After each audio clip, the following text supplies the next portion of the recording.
السلام علیکم ناظرین، میں ہوں نسا اور میں آج آپ کے لیے لے کر آئی ہوں ایک ایسی کہانی جو آپ کی زندگی کی کایا ہی پلٹ دے گی۔ جس طرح آپ روزانہ گوگل پہ کچھ نہ کچھ سرچ کرتے ہیں، اس طرح کبھی اپنے آپ کو بھی اینالائز کریں، اپنے آپ کو بھی سرچ کریں۔ دنیا میں آپ جیسا کوئی نہیں ہے۔ مسز ایڈتھ لکھتی ہیں، میں بچپن میں بے حد حساس اور شرمیلی تھی۔ میں پھولے ہوئے گالوں والی گول مٹول سی بچی تھی۔ میری ماں قدامت پسند تھیں۔ ان کا خیال تھا کہ لباس کو بدن کے مطابق سلیقے سے سلوانا ضروری نہیں۔ اس ناپسندیدہ لباس کی وجہ سے میں کبھی کسی پارٹی میں نہیں جاتی تھی، نہ ہی کھیل کود میں حصہ لیتی تھی۔ اسکول میں بھی غیر نصابی سرگرمیوں میں حصہ نہیں لیتی تھی۔ ورزش کو بالکل ہی فضول سمجھتی تھی۔ میں مریضانہ حد تک شرمیلی تھی، خود کو مختلف اور ناپسندیدہ ہستی سمجھتی تھی۔ جوان ہونے پر جس شخص سے میری شادی ہوئی وہ عمر میں کئی سال بڑا تھا۔ میرے سسرال والے بے حد خوش اتوار اور پر اعتماد لوگ تھے۔ ان میں ہر وہ خوبی تھی جو مجھ میں نہیں تھی۔ میں نے ان جیسا بننے کی کوشش کی لیکن میں ناکام رہی۔ وہ لوگ مجھے شخصیت کے کھوکھلے کھول سے نکالنے کی جتنی کوشش کرتے، اتنا ہی میں اس کھول میں ڈوبتی جاتی، سمٹتی جاتی۔ چڑچڑے پن کی وجہ سے میرے دوست مجھ سے الگ ہو گئے تھے۔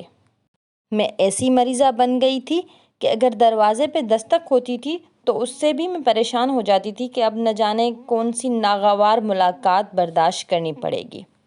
مجھے اندازہ ہو گیا تھا کہ میں ایک ناکام بیوی ہوں اور اگر میرے شوہر کو اس کا اندازہ ہوا تو اس کا نتیجہ بہت برا ہوگا۔ میں خوش نظر آنے کی ایکٹنگ کرتی تھی اور اس اداکاری سے میری حالت مزید خراب ہوتی گئی۔ آخر کار میں ایسا بیزار ہوئی کہ دنیا کی تمام دلچسپیاں ترک کرنے کا سوچنے لگی، لیکن ایک اتفاقیہ جملے نے میری کایا پلٹ کے رکھ دی۔